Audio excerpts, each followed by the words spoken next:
Jesus had this moment in the garden right before he was going to be arrested and crucified. And he brought Peter, James, and John, his closest friends, went into this garden of Gethsemane. And the writer, Mark, who wrote this Gospel of Mark, an account of the life of Jesus, he writes that Jesus was deeply disturbed and deeply troubled, distressed. And there's this line in there that Jesus said, "My soul is crushed with grief to the point of death." Think about that word grief. Think about Jesus experiencing this human emotion, human feeling of grief. By definition, grief just is this keen mental suffering or distress over affliction or loss. And it gives us this picture of the humanity of Jesus, what he was experiencing in the garden. I don't know if you've ever experienced that level of grief. We probably have not. None of us have experienced the level that he was talking about.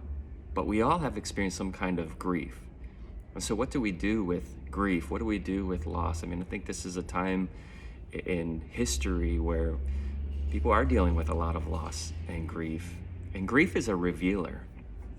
It reveals what we value. It reveals what's important to us, because when we experience that kind of grief, it reveals that there was loss.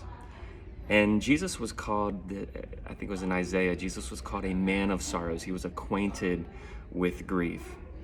And Jesus carried our griefs, our sorrows, to the cross so that we don't have to. Now, does that mean we don't experience grief in this life, in this world? No, we still will.